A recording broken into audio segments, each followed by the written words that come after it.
Well, hey, folks, Tony Kosar here again, coming at you from the barn, and we are fishing from the barn. Another exciting episode coming at you. T Kosar Fishing on YouTube.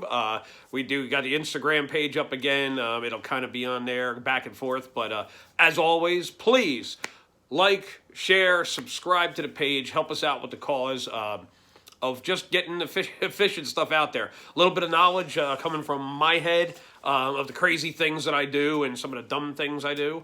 And just the world of fishing here, mostly on the Upper Chesapeake Bay area is where we live. That's the area, and we're fishing around different places as much as we can this year. First year of the tournament series, as many of you know. Any newcomers, now you know. And we just cover things of how it's fishing, the changes, things that we see, and just trying to pass it along and help out future anglers. Some anglers have been out there for a while, and just giving that information out there and trying to help out people in the struggles. We've gone through some. This episode is going to be some. Not much, but a little bit. So getting into it, of course, this weekend we were fishing with the MLF, the BFLs, which is the Phoenix series, your co-angler series, and we were on the Upper Chesapeake Bay out of Anchor Marina, and we were supposed to be with American Bass Anglers on Sunday out of Tidings Marina, which is in Havre de Grace, just on the other side of, basically, on Anchor Marina. I mean, just go around, shoot over, go out Northeast River. But anyway, ABA didn't happen this weekend, so we have nothing to talk about on that, unfortunately. The weather turned for the worse, and it went for the worse. Here at home, we didn't get nothing just up the road. They got hammered. And when I'm talking up the road, I'm talking 5 miles away. Just got hammered, and that was more the riverside, or I should say the bay side. They just got smashed, winds, etc. It was just nasty. So they canceled it the day before, just safety reasons. Small craft advisory. There we go. And they just decided to cancel it, just safety reasons. And I totally understand it, totally get it. Stinks. I would have liked another day of punishment on the bay. We'll get to that.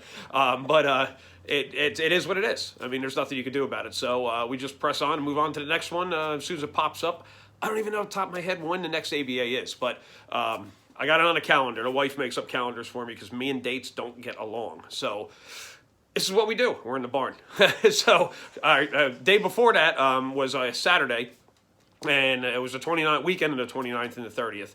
And that Saturday was the BFL for the Major League Fishing Phoenix Series. Awesome day for the most part. I'll just say awesome day with MLF. First time I got to fish with the MLF with their BFL series, and it was cool. They had everything. All their ducks were in a row. Bing, bing, bing. I mean, everybody was getting their stuff in the water, backing the boats in. My boater, I met. It was nice meeting your boater. Before I get into that, we'll back up. My usual tournaments are like our hot shot ones, as I call them. Like, it's that day. You go there in the morning, you sign up, bing, bing, bing, you get on the water, come back in, you weigh in, doop, day's done. This one's getting to that next level of things where you know if you're fishing, you know if you're not. Luckily, I got a confirmation already for this coming weekend, so I'll be on the boat, so we're headed. We're going to be headed out. So that's why I figured I'd get this video going. I was kind of reluctant on doing the video just because the weekend was terrible, but we got to keep it going, and we just roll with it. I mean, there's nothing you can do, just keep rolling with it. As they always say, roll with the punches. Well, we had a lot, but the Major League, I mean, they got their stuff together. Everything was great. My boater was great. Got to meet him the night before, talk to him on the phone, get a little bit of a game plan of what we wanted to do, and it really didn't pan out weather-wise in the morning. It didn't pan out what we really wanted to do, and something I really wanted to do, but I'm not the boater, so I can't make the decision of where he puts his boat in what predicaments, we'll call it that, and that's on him. Until I get a boat, that's the way it's going to be. And there's nothing against him for it, whatever. It's we'll just start from the morning where we got out there. Of course, you know, they call your number, you get out, boom, head out. You know, we were second flight out, boat 43 if I remember correctly. Oh, excuse me. And we got out there. I mean, it was kind of choppy. Wind was blowing. We were sitting there staged, ready to go, and I mean, it was raining on us. I was trying to not put my rain gear on. I was trying to just be comfortable for the day. It just didn't happen. I was forced to do it. This sweatshirt is the exact one I was wearing. It was soaked, so it finally dried out. And I just threw it on. I ain't turning the heater on in the barn for right now. We're in May. All right, we just began May. And in this video, we're going to get into May. All right. So anyhow, we went out. Pretty choppy, and we mostly stayed up on the upper Bay area, like if anybody knows it, Furnace Bay area. We just kind of stayed up around the flats, and it didn't pan out for us, and there's good reason for it. We talked about it on the phone. We wanted to go down south. We wanted to hit like Sassafras and hit south. All the guys that day that went south caught stuff to weigh. And I'm not saying that everybody did, but it seemed like it was very dry on the northern side, and the reason for that is a lot of the rain that we got. North of the flats, we got the Conowingo Dam, just up, basically the Susquehanna River starts at that point. Susquehanna dumps into the bay, we know that. And they opened up the gates a little bit to let the water out from all the rain up north. They got to control that dam, so they let it out, and the tide never changed. It was a favorable weekend for the tide. Tide was going to be going out most of the time we were on the water. Almost all the time we were going on the water, it was an outgoing tide. And just my experiences and how I fish and what works for me, outgoing tide in the early part of the season is really where it's at for me. I have my best luck on it. It seems to work. Come the fall, it kind of switches up where that incoming tide, and it's how the fish act. And we'll get into that at later dates. But it never changed. The tide never changed. So we basically stayed at a high tide. The level, I watched the rocks and the banks we were on, and it just never went down. Now, incoming water from the Susquehanna, from the dam at Conowingo, it just flowed in. So you got that cold water, that flow. The conditions were not optimal in that area, at least for us, what we were throwing to catch fish. And I threw almost everything I had. Minus a couple things, like certain crankbaits. I didn't throw a jerkbait. But jigs, vibrating jigs, the spinner, worms. Every option of a worm. I drug a worm on a weighted worm on the bottom, weightless worm, wacky, Ned rig, you name it, drop shotting it, throwing it out there. I threw everything I had. And it was just dead. My boater had a couple little dinks that he got dragging a worm. And he got one scoreable bass he was able to weigh. I didn't get anything, and it was a really disappointing weekend. It was one of them days you just want to throw all your rods into the water and just go home. And it was getting close. It was just crap. It was a crap day. Weather just not in the favor for anything, and it is what it is. So it turned out to be pretty bad. The discouragement was I really wanted to weigh something, and that was my main goal. Was I really wanted to weigh something in my first BFL with MLF. I just wanted to weigh something. I don't care what it can. The placing didn't matter to me. I'm not worried about the points. I'm kind of split between two divisions of what I'm doing this year, just getting into it and getting a feel for it and understanding how they do stuff. So this is the only one for the Northeast division that I was planning on doing. Well, I did. And no weight. So it is what it is. It just stinks. It just really stinks. I was not in the best of mood leaving there. Of course you got to help your boater load up and everything else, get the trailer in there, get everything situated. I just wanted to leave. I just wanted to get out of there. I'm just like, let me get my stuff and go. But you can't do it. You can't leave the man hanging. So, but my boater was awesome. I don't know if he'll ever watch this or not. But he was great. Boat was great boat. He had a wow, woohoo, brain fart. Past two boats I was on was a Bass Cat. Both of them, one was older, one was newer. And this one was a Ranger. Never been on a Ranger before. Always heard good things about him. It was, he says it's older. To me, it ain't older. He said 2012, and I'm like, 10, 11-year-old boat. That ain't that bad to me. So, nice boat. Don't get me wrong. He had, bells and whistles were on it. I think it was a 200 motor on the back of it, 200 horsepower. And you got those other guys with their bigger boats zipping past us on the flight when we got out there. But, the thing handled great. I was really impressed. Maybe it was the way he had that boat balanced with the stuff that he had on it. But it was just, it took it. Never felt out of control, choppy, really, it really wasn't smacking bad. He was cautious of driving. That's where we didn't go south, just because it was pretty rough out there, and he didn't want to chance it. And I don't blame him at all. It stinks that we couldn't have that we didn't go down, but I don't blame him. I mean, you got your investment. You know, don't break it, don't wreck it. Very conservative driver. It was a nice day. It was great. Later on in the day, after we got done fishing, we were headed back, and we hit a bunch of areas and just nothing. And it's not just us. We'll get into that one. But I mean, the way back, that boat. I mean, we were on. I wouldn't say slick water, but I mean, it was there. Just barely anything in the water. A little bit of wind going, a little bit of chop, nothing bad. And that boat it was just like glass. It was just glass. I tell you, it really, really enjoyable ride. It was nice. Didn't get beat up or nothing. A little bit in the morning, but that afternoon ride, man, it was full bore. You know, pedal was to the wood, and I mean, it was smooth glass. Excellent on that part. But getting into the bad part of it. Over 50% of the registered anglers, co-anglers, and boaters, I think if I did my math correct on it and I looked at it properly, over 50% we didn't weigh a thing. So we aren't alone. Of course, you know, when you're on the boat, you think you're the only guy that's not going to have anything, and I mean it gets to you a little bit. But you know, after you tried everything you got in your arsenal and nothing works, it's stressful at that point. You know, it weighs on you a little bit, and you don't know what weigh-in's going to be like, and be like, yeah, I'm going to be the only idiot there that can't fish. Everybody's like, oh, you can't even catch a fish. It's like, but over 50% of the field, we didn't weigh nothing. So it was a rough day. It was a rough day for a lot of folks, you know. So it's one of them things that it hurts, but you pass it on. I mean, you know, everybody tells me, and I don't want to listen to it, but everybody tells me you're not going to catch fish every time you go out. You know, you're not going to have a limit every time you go out. We don't want to hear that. I don't want to hear that. You know, it's like, yeah, you keep that crap to yourself, but it's the truth. It happens. I mean, you get the pros that you see on TV running Bassmaster, your MLF Pro Tour, Tackle Warehouse Invitationals with the MLF. You know, all the big guys up there in those upper ranks. I mean, they get skunked. You know, there's some guys up there that are going to be, you know, they got a bag of 30 pounds, and you got guys who got one fish for 3.05.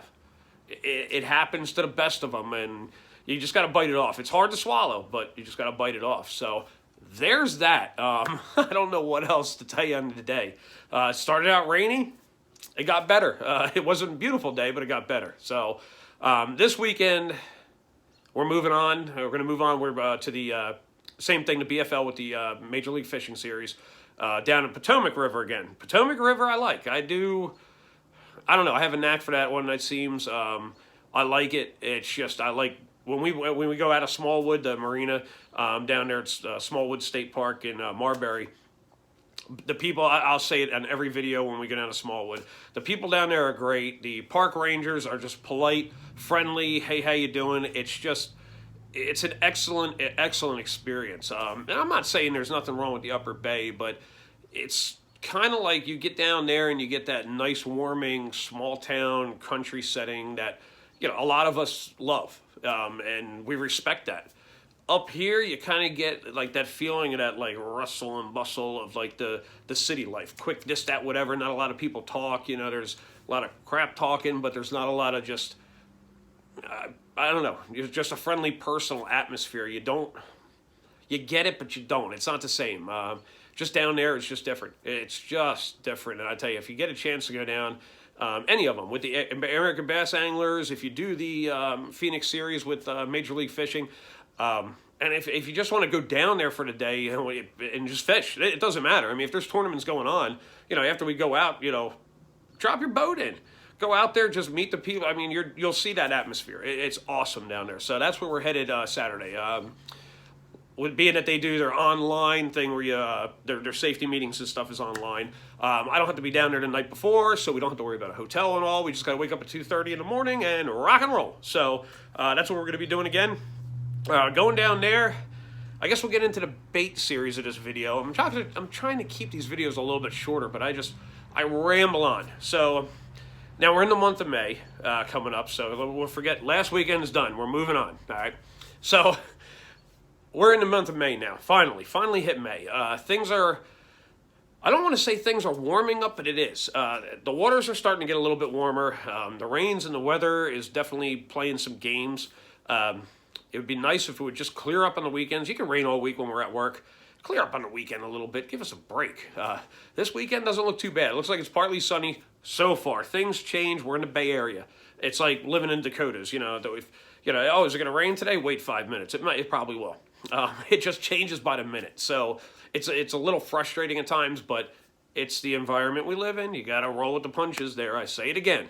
But right now, it looks okay. And I mean, we're sitting here. This is a Tuesday night.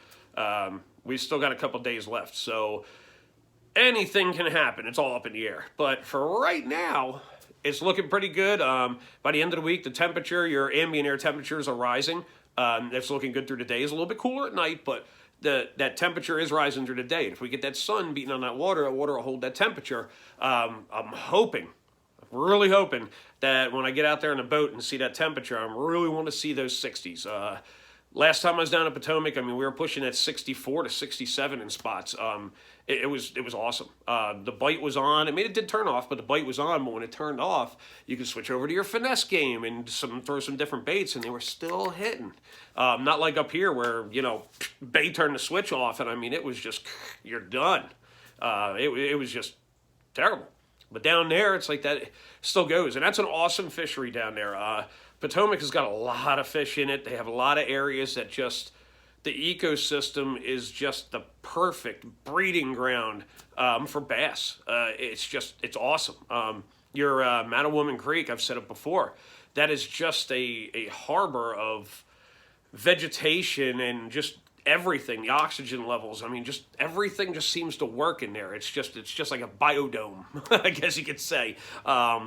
It's an awesome fishery. Potomac is just, it's badass. I love the place. It's still tidal. You still got to play the tidal games, run that tide. But other than that, though, I mean, it's a great fishery. I can never say enough about it. If I ever get a chance to move and get out of this house, I'm probably going to go that way. A little closer to James River, too. That's a whole different thing. But anyhow, hitting the Potomac, if those water temps are up, the bite should be good. The tides look like they're going to be in our favor. It's about 8, quarter to 9, 9 o'clock area, I think it was. I got to go look back at it. I want to say that was the high tide, so we're going to be out, after takeoff. We're going to be out there in the high tide, probably in that definitely in that stalemate area. But for most of the day, after 9 o'clock's the peak, give or take. So you're going to have that little stagnated area where it's just going to kind of hang out, possibly, depending on how the tide rolls. Then that tide is going to be going out, that outgoing tide. And I don't know, on the Potomac, I don't have a lot of time on it. But I always have in the back of my head that outgoing tide. I like it when it drops. And the reason I like it when it drops is in the springtime, I mean, it varies. It varies with temperature, everything else. There's so many factors in it. So much crap goes through my head, and I wish I could simplify it. But your high waters, your fish disperse a little bit. They don't group up as much. Like there's just, they're not... I don't know how to put it really. I know it in my head. I just got to get it out for you guys.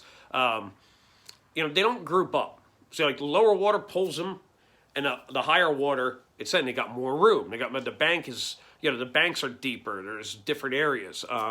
It's not going to yank them in to where they kind of like get into that center area. So if anything, picture a river. This is how I do it. Picture like a river, a channel for that matter.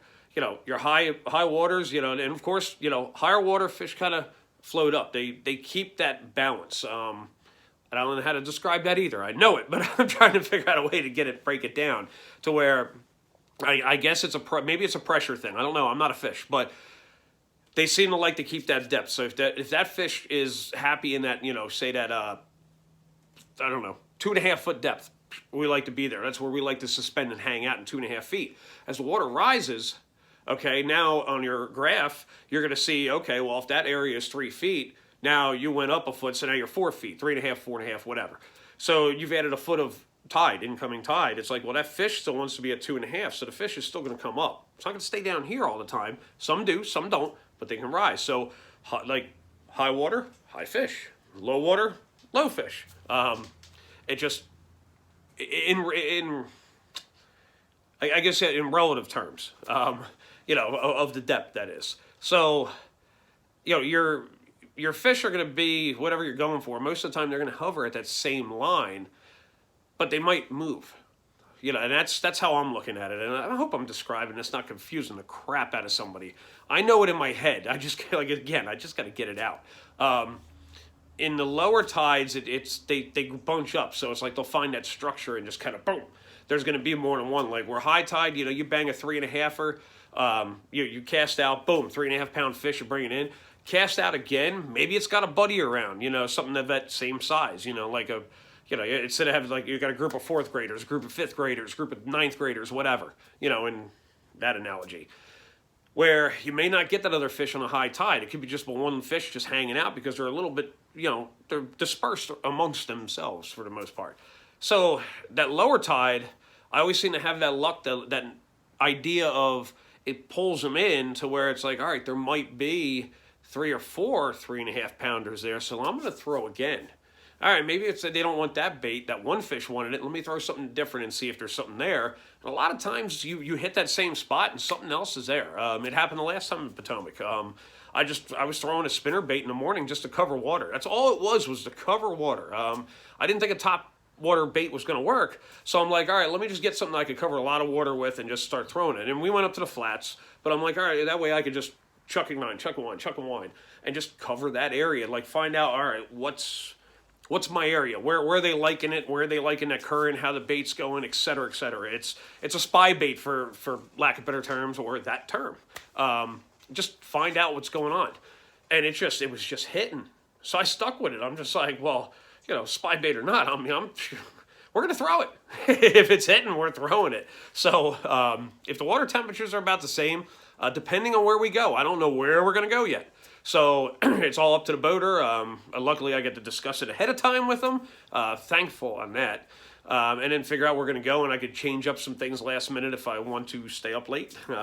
Again, we roll out of here about 2:30 in the morning to get down there. I don't have a lot of time to tie stuff on. So we're going to see what happens. Probably going to rig up similar. I don't know if I'm going to put a buzz bait on there or not. I don't know if the top water is going to be there yet. I'm still in the middle of that. I hate to waste up a tie on that. I mean, it's easy to tie, kind of like a spinner. You're done. So got a bunch of baits laying around here. So ideas of what I'm going to throw out there for the Potomac, and go with what I know and what I know usually works down there. If there is something, if I do feel like there is a morning bite, of course you got your buzz bait. All right, and I always throw a trail on a buzz bait. And this one here is like kind of like a frog. I got dual kickers on it. Haven't tried it yet. I usually just use like either a fluke or something on the back of it, or like a creature that's got a flat body on it. And the reason I do that is it helps this bait float. Most of your plastics, depending on how dense they are, most of your plastics have a floating effect to them. We should notice. But if you don't, now you do. So I throw that on there to where, yes, it may add weight to the bait, but it gives it a little buoyancy to where when this thing throws, I don't have to work so hard to get it up to the water. It's going to take me less time to bring this to the surface and get it to do what it needs to do. So I always throw a trailer on it, and that trailer, this is a white trailer. Sometimes I'll throw a dark trailer and offset that color, and it just gives it a little more mass up there, so when the fish is down looking up, they got something to look at, something to lock their eyes onto. Does it work? Yeah, sometimes. But that's how I do it. So possibly the buzz bait, I don't know yet. I'm in between on it. If anything, it's going to be one or maybe even both of these if I decide to change it up a little bit. Definitely going to throw some form of top water treble hook. You know, it's I think this is it's a Yozuri. I have a selection of these things. There's no set brand on these. I'm all over the place with them. Whatever looks good, whatever I think is going to work, that's what I just grab and go. But you know, kind of like I forget what they call it, Yozuri. It's more like your spook, your top water. Then of course you got your popper. I might throw the popper first. I'm getting caught up here. I got too much stuff in my hands. So of course I got a little feather in the back of it. Just gives us a little more mass, a little more body. If the water temperature's up there, I'm thinking that body is going to be the trick. But you're going to notice a little color thing here. Don't take it for, just take it for what it's worth. Not set in stone. This is just what I picked out of my box when one was open. This is what I grabbed real quick. I got all my crap laid out here. It's a disaster. But the popper, I might throw that. You know, got a little rattle in it.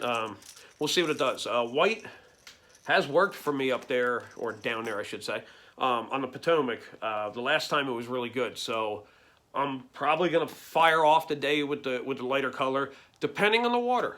Again, remember, we got the tide's going to be in. It's going to be incoming till about 9 o'clock or so. So at that point, like, I don't know how that water's going to be. It's going to be clean. It's going to be dirty. Where we're going to be at, I don't know yet. So colors may change, but this is just off the top of my head. Like, say we hit the flats again, I'm probably going to throw that white. It just, I don't know what it is. It just seems to work.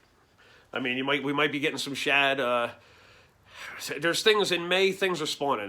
Some of the shad spawned early. There could be some leftover. You're going to have some bluegill popping up. The bass are going to be spawning. Some are going to be. Some are on bed. Some are not. Some are going. It's all over the place this year. It's a mess. From what I've seen, it's a mess. But anything's possible. So that white just seemed to work. Of course, you got your spinners. My old trusty spinner. I don't know where it is. It might even be on a rod right now. I'm not sure. But I like it. It's white. It has a little bit of color to it. But that was Old Faithful the last time, and it's probably going to go out again. She's barely hanging together, but I'm going to throw it till it don't go no more. But I got another one. The other one is a double willow. It's got the double Colorado. Depending on where we throw it, I might opt for the Colorado if needed. Possibly if we're in that deeper water in the morning and I need something to cover some water, try to fish some things out, play around with some depth, whatever. This I can play with on the fly. That's the beauty of a spinner bait, even a chatter bait.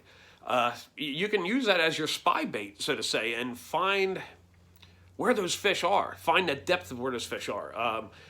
Reel it in a little bit faster. And I know the speed changes stuff up. Don't get me wrong, but you can kind of play with it. You could rod tip down, rod tip up, and change where this is pulling through the water. At what water column is it going to be? So it's like, all right, I'm a high water column. Oh, fish are high. Rod tip down. You're getting that bait a little bit lower down in there. All right, they're down in low. You can find that sweet spot and be like, okay, now you know what to throw. So now you know if you're, a high one, are you going to throw a weighted worm? Or are you going to throw unweighted worm? It depends on where you need to be, and that's your baits of this style is great for that. And of course, you could throw a crankbait if you'd really like to. It depends on the grasses. I mean, if there's a lot of grass, if we're on the flats and the grass is starting to get thick, yeah, you can throw a lipless through there. Don't get me wrong. But depending on the lipless, depending on the weight of that, what you have. I don't have that many. I kind of stick to like that half-ounce area. It seems to work for me. I don't get too deep into that. Into the crankbaits, of course, with different bills and stuff like that, whatever. But you can throw those, and those will give you an idea of your depth, depending on how you're cranking, depending on the speed of your reel, et cetera, et cetera. But like I said, the spinner bait and the chatter bait, it just there's like especially the chatter bait because that blade gives you that ramp, so you don't have to go much faster. You could just kind of take it up a tiny little notch, and that bait's going to change. You're going to get in that different level of water. So you can play around with that and use those to find where you need to be. And that's why I seem to like to throw, if top water's hitting, top water's hitting. That's the first thing I'm going to throw. If I don't think top water's hitting and I don't see like a lot of action on the top and it's not going for that, I will start with a spinner bait. It's tried and true. I don't care how many people, it's spinner bait. All rookies use them. I don't want to hear that crap. Every pro still throws a spinner bait. It flat out works. So, like, work it. If it works, work it. So, anyhow, that's going to be an option for the morning. Depending on how it goes, and I mean, and we talk spinner and chatters. Spinner and chatter bait is kind of in the same, getting tied up here. It's kind of in the same category for me. It's the chatter bait was built kind of based off of a spinner bait to a degree. Yes, different style, I get it, but it's kind of the same idea. You got that movement, that disturbance in the water, you got that noise going on. Same thing with a spinner bait. Your willow blades, a little bit less, a little more flash maybe. Your Colorado blade, more thump. You get that in the water. I don't know if that's really the sound, but anyhow, you know what I'm saying. So, of course, chatter baits, there's white, there's a little bit of color in that one. I may throw that because that kind of matches my tried and true one, spinner bait, so it's kind of I'm hooked on that color for down there, so it's me. Your oranges and reds do work down there, so don't think they don't. If white ain't hitting, throw something orange or red, but that one's got a little paddle tail on it, and that's just got the fluke. The fluke was hitting I wouldn't say last week. Wow, I'm getting bad with dates. I told you. couple weeks ago now. That fluke was really working.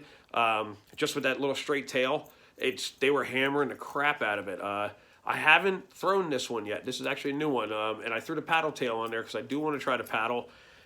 I swam it a little bit in the tank, and it has a nice motion to it. I don't know if we're warm enough for that yet or not, but we're gonna try. So, well, hopefully we don't lose it, because Chesapeake for another week in a row grabbed some of my baits again. I don't know what it is with that place.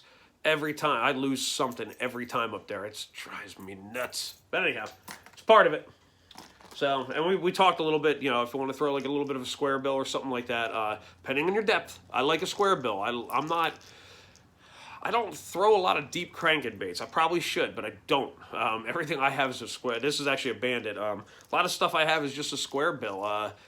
I don't know. I float in that water depth. I like it, and like I said, you can burn it a little bit, and you can get it down a little deeper.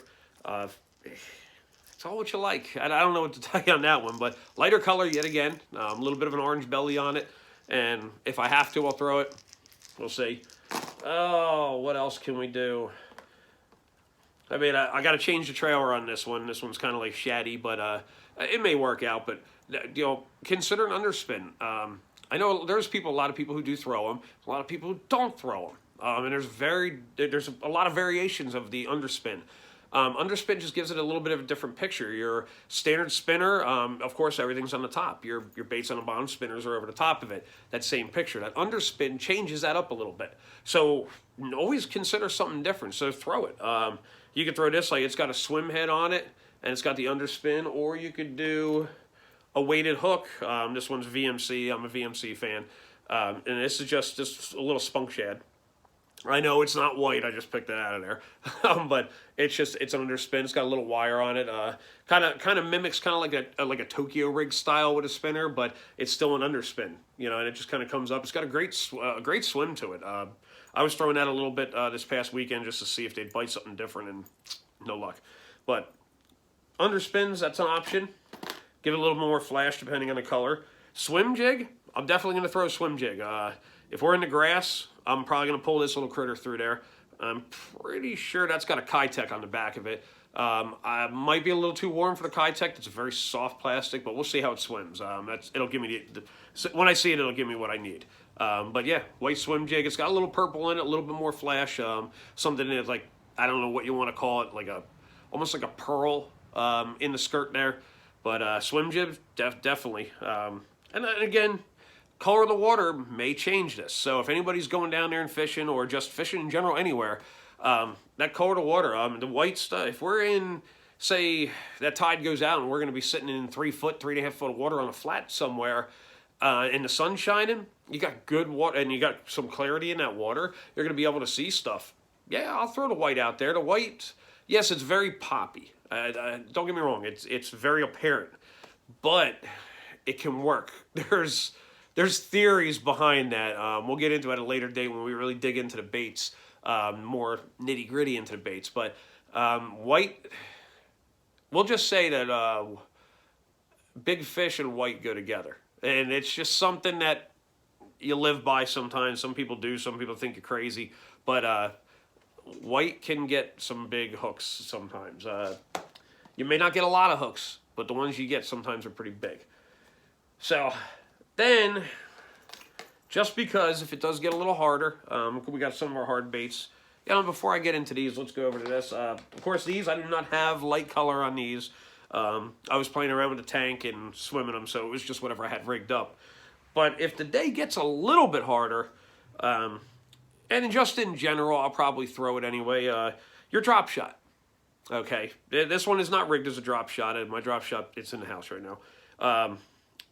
But drop shot, there's a lot of times I'll go with that little, depending on the day, I'll go with like a little Ned. I got one floating around here. I got these rigged up to play in the tank. So yeah, I mean, I'll throw on a drop shot. Of course, this is set up with a Ned head, but I'll take a short little guy like this, a little 3.5, 4 incher. This is a Missile Baits Ned Bomb. It's got the little baby bass tail on it. If you look on my Facebook and Instagram page, Facebook's Tony Kosar, Instagram is T Kosar Fishing. I put a little video up in the tank because I finally got it going and using it with this little guy jumping around in there. And the action of these missile baits are freaking fantastic. I love them. And I'm not saying I'm killing the biggest fish out there, but they just work. Their actions are just excellent. And I got 2 more sitting here right now. Actually, that's spunk shad. This is actually a missile bait spunk shad.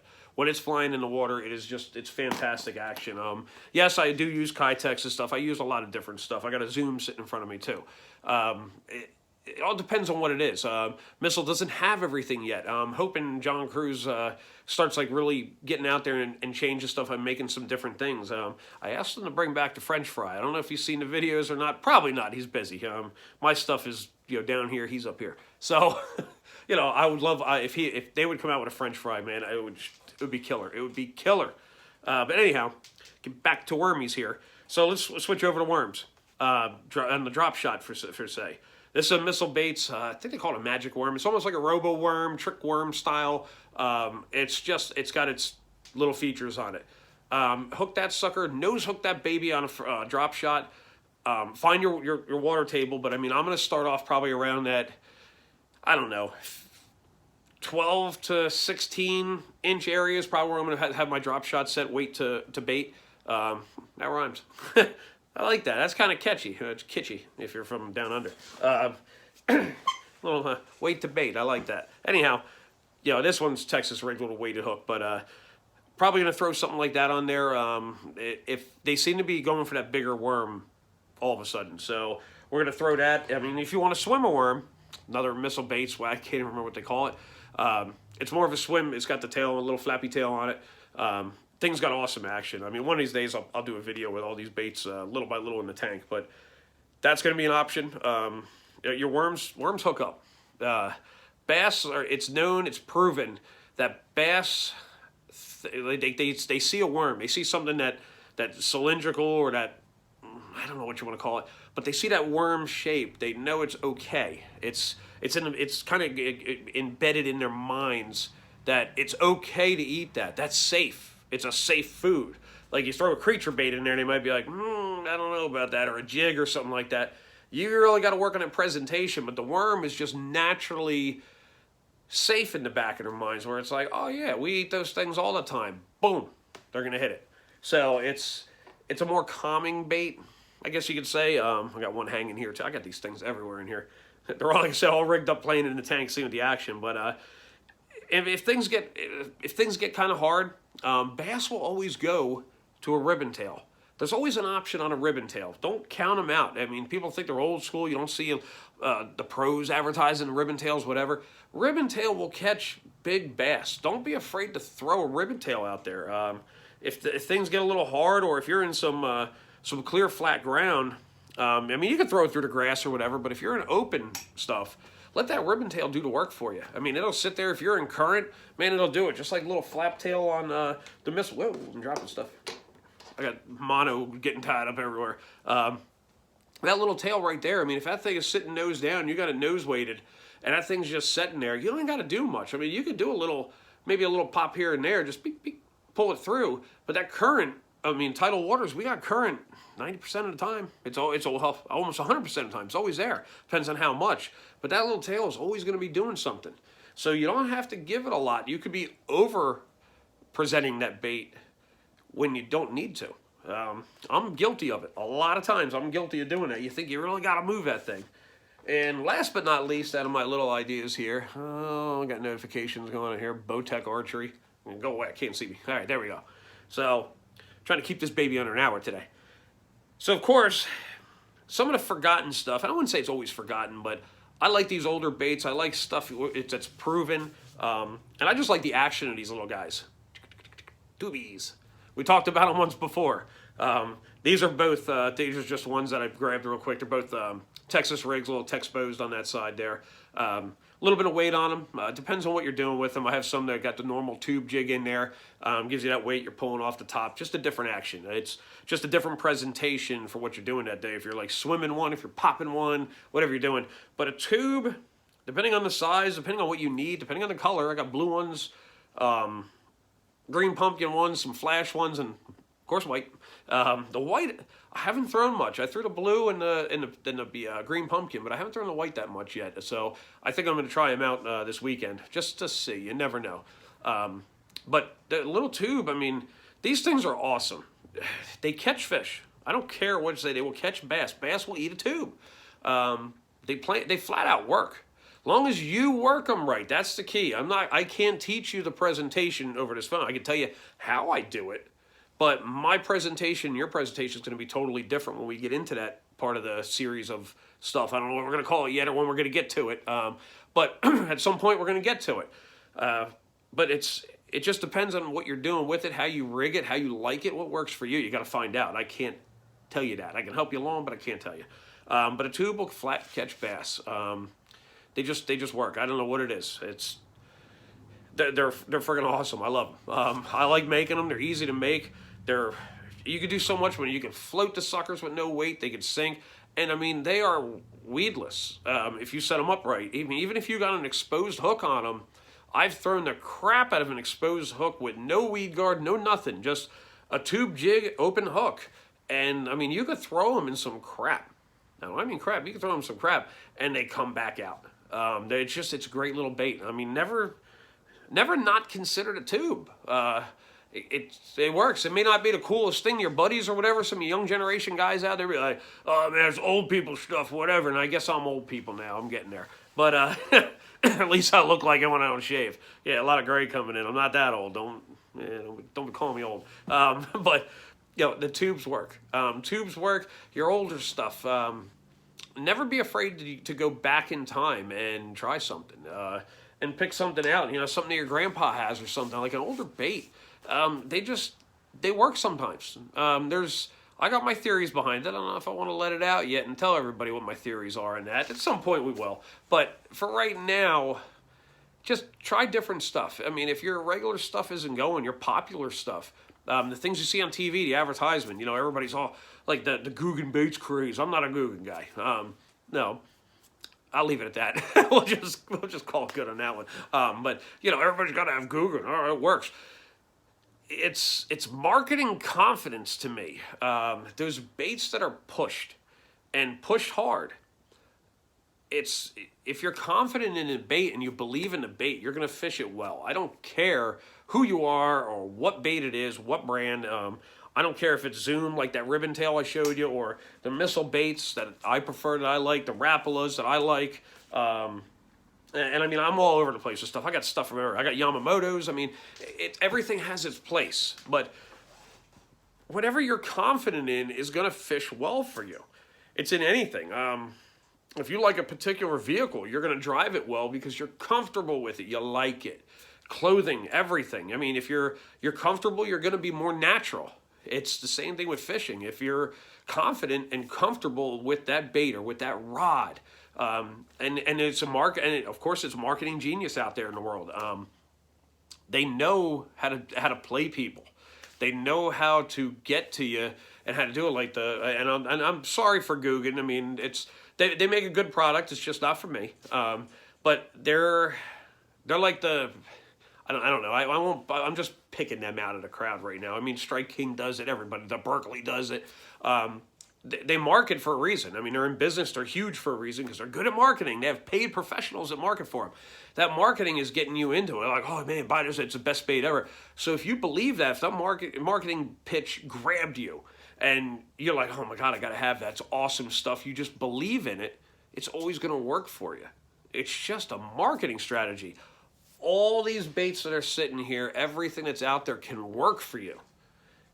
If you open up to it or whatever, or don't buy into all the marketing stuff, just try something different and just be like, you know what, I know that's going to work. If you know it, get it from your gut that you know it's going to work, then use it. Use it and work it. Take it out there and throw it. Try different things with it. I mean, maybe it'll be a flop, and if it is, all right, don't use it anymore. But you got to go, everything that you pick up, everything that you put on there, you have to be confident that it's going to work, and it will work for you. Don't let the manufacturers tell you what's confident and what's not, or try to pitch to you and build you confidence. It's a game. I don't know if I'm describing all that right or just rambling on at this point, but it's a game of stuff, and it doesn't have to be that way. And if you're new to the fishing stuff and you're seeing all this stuff on TV, and granted, that's the point of it all, you could go and do that and start off with it, and that's fine. It gives you a lot of they give you all the information, the things you need to know to get started, and experience will expand. I mean, your fishing's gonna expand with experience, where you're gonna be able to do different things because you've learned it. Everybody has to start somewhere, and I mean, including me. I'm not speaking from non-experience here of doing this. We've all done it at some point. Anybody who says they haven't is a liar. I'm sorry. I'm calling you a liar. Everybody's done it. You've gotten grabbed by that marketing pitch and you did it, and then your experience later on is what expands, and you go away from that stuff and you start doing different things. But if everybody is throwing the same bait, so if Guggen or Strike King or Berkeley or whoever, not sponsored by any of them, sadly.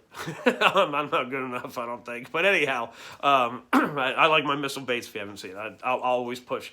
John's he's kind of local for the most part, quote unquote local. So that's just kind of my thing. So anyhow, where was I going? I got sidetracked talking about other crap. But if everybody's throwing the same bait, and it's all that new stuff that's out there, and it's the same creature baits, and it's the same worms that are out there, the waters that you're fishing, that there's a lot of those people are probably throwing that stuff. If Guggen comes out with this new creature bait, whatever it is, the French tickler, for lack of better terms here. You throw it out there. Oh, it's the greatest thing since sliced bread. Everybody starts throwing it out there. Man, this thing ain't catching no fish. It's because the fish have seen it. They're keen on it. And I'm not saying they got minds of, NASA rocket scientists or anything like that. It's a damn fish. But it's, they get keen on that stuff. Nature's got a way of habit, of repetitive habit, where it's like, all right, no, that's a no-no. And it just becomes natural to them. That's a no-no. For some reason, a worm is still okay. But there's things that they will catch on to. It happens if people are throwing a lot of the baits. So, I mean, if it's something that's hitting it and you think you look around, and I mean, keep your eyes peeled. Look around and you see what everybody's throwing, and it's like, oh man, everybody's got a green pumpkin chatterbait, or they got a black and blue swim jig, or whatever, But we'll just go with the chatterbait. So everybody's throwing a green pumpkin chatterbait because they know the fish are going to hit it. Fish are going to hit it. So yeah, they're catching fish. They're catching 2-pounder, 1.9, maybe a 2.4, 2.5 here and there. Ooh, and that's all you see. It's like, all right, well, if you got 60 chatterbaits going out there, the fish might be a little keen on that. I just saw what happened to Bob over there. He just he ate that greenish kind of funky looking thing that was floating around, and he was out of the water. Yeah, I'm not saying fish are talking like that, but they might. You don't know. But they're going to get keen on that stuff. So chuck something different. It can be different new. It can be different old. Throw something different. That's not going to work. It's all on how you present it. That's the key. The key is the day, the weather. I mean, we could go on for hours. I mean, I'm almost at an hour already, so we're going to be yapping. I went past what I wanted to do. I was just going to throw 3 baits out there, and we went ballistic, like we always do. But anyhow, like I said, that's kind of got off really, really bad tonight. I don't know. It was a fun video for me. I hope it is for you. I don't know. I'm not sure. But yeah, I mean, that's what we got going on. We had a pretty uneventful weekend this past weekend. Hoping for a better one down the Potomac again. Last time I was down there, got a limit. Ended up 8th. Not the greatest, but not bad. Not going to complain. Hopefully, weather, tide, everything works out, and we're going to rock and roll. So that's where we're going to be, Potomac River this weekend. We'll have a video coming up on that. Hopefully it's a little bit better than this one. And we can talk less about baits, but I do want to get into bait videos. This is not supposed to be a bait video thing. The fishing from the barn is just covering on stuff that we do. A little bit of bait here and there, but not the nitty-gritty of it. But just what we're throwing, what's working, what's not. I can't tell you what worked or didn't this weekend. I got no read on much. Only read I got was the dam kind of screwed us for the northern part of the bay, for all the flats and all. So, but hey, it's the weather. You can't control it. So, about 10 minutes to spare on an hour. So we're going to call it good here. see how things go. We're going to keep working on the tank. I got some baits here. I got to get a lot of stuff tied up. Got a lot of things ready. I might be doing a little bit early, but I don't want to be last minute like last time. And just kind of play it by ear and see how it all goes. So Potomac River, Major League Fishing, the BFL series. We're going to be down there. We're going to take off whenever they let us take off and try to put 5 in the boat. So till next time. Fishing from the Barn, your host, Tony Kosar. Again, please like, share, subscribe to the page. Help us out with the cause. If we could get this subscribers up to 50 subscribers, that I could go live on YouTube and interact a little more. And when we get to these bait things, I'd really like to do that. So if anybody out there can help me out with that, subscribe to the page.